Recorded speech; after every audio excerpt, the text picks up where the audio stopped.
Hello students, today we will study the topic Fermi level in p-type extrinsic semiconductors. So this is the energy level diagram of p-type extrinsic semiconductors. It consists of valence band and conduction band. So the bottom of the conduction band EC and top of the valence band EV is well separated by the finite energy gap, that is called energy band gap. The energy level diagram of p-type extrinsic semiconductor shows the presence of acceptor energy level is just above the top of the valence band EV. At 0 degree Kelvin temperature, the Fermi energy level lies exactly at the center of top of the valence band EV and acceptor energy level. So here we will prove the Fermi energy level in p-type extrinsic semiconductor lies exactly at the center of top of the valence band EV and acceptor energy level EA. So we know that the acceptor energy level shows the presence of acceptor atoms, okay, which are accepted the electrons coming from valence band. So the acceptor atoms will accept the electrons coming from valence band, and we are considering that the number of electrons accepted by the acceptor atoms in acceptor energy level is equal to the number of holes created in the valence band. So here we apply the condition that the number of holes in the valence band is equal to the number of electrons in the acceptor energy level, and we know that the hole concentration in the valence band is given by this expression Nv into exponential of minus Ef minus Ev by kT, and here the number of electrons in acceptor level can be given by this expression Na into exponential of Ef minus Ea by kT. Here Nv is the effective density of states of holes in the valence band, and Na is the effective density of states in acceptor energy level. Ef is the Fermi energy. EV is the energy of the top of the valence band, K is Boltzmann constant, T is the temperature, EA is the energy of the acceptor atoms present in the acceptor energy level. Okay, so we know that the effective density of states of valence band is given by this formula 2 into 2 pi mh kt divided by h square power 3 by 2, where mh is the effective mass of the holes. So now we will solve this. We will take natural logarithm, that is natural log ln on both sides. So after taking log on both sides, this ln is left hand side and here ln on right hand side. So here we can see ln, that is log of a into b. So we know that by log rule log of a into b is log a plus b. So here ln a into b is ln a plus b. Here also ln a into b is ln a plus b.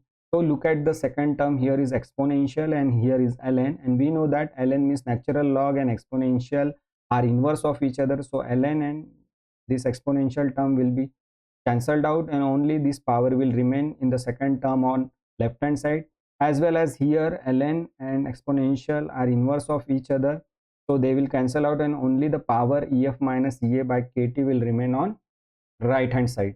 So after solving these by applying log rule, so we will get ln of this term plus Ev minus Ef by kT is equal to ln Na plus Ef minus Ea by kT. Now we will shift this term to left hand side and this term to the right hand side. So we will get Ev minus Ef by kT minus, we have shifted this term to left hand side, Ef minus Ea by kT is equal to ln Na. We have shifted this term to the left hand side, ln of this term. Okay, now here denominator is same, so this is common denominator, so this kT is common here in on denominator. So Ev minus Ef minus Ea, we will solve this bracket. Okay, after solving Ev minus Ef, minus minus plus, that's minus Ef plus Ea divided by kT. Here ln a minus ln Na minus ln of this term. So here on left hand side minus Ef is minus twice Ef, and here on right hand side ln a minus ln b, it means we will apply the log rule. So ln Na minus ln this term, so log a minus log b is nothing but log a by b.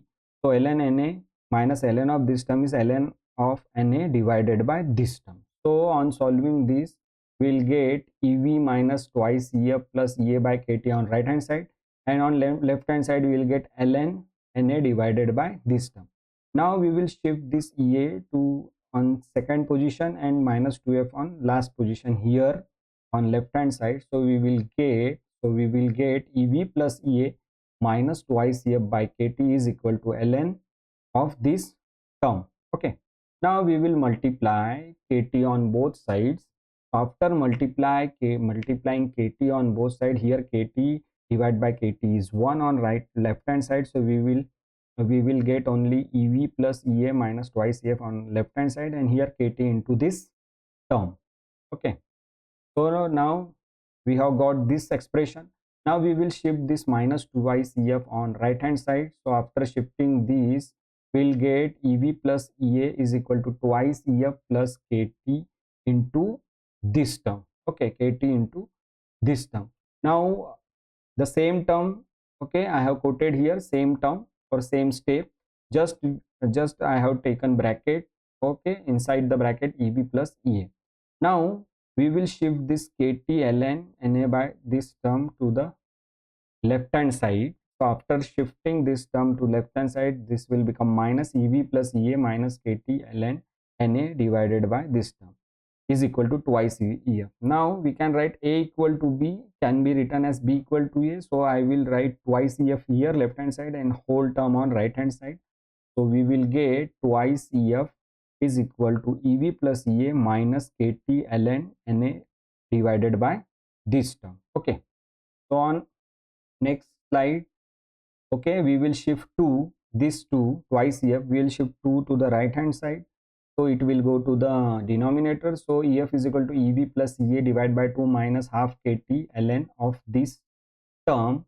Now we know that at the temperature 0 degree Kelvin, we are talking about the temperature at 0 degree Kelvin. So when the temperature is 0 degree Kelvin, this T, okay, 0. So this 0 multiplied by this second term, that's RHS, that is second term of right hand side of above equation will be 0 since temperature is 0. So T will be 0. So here is whole term will be 0 on right hand side. So only this first term will remain.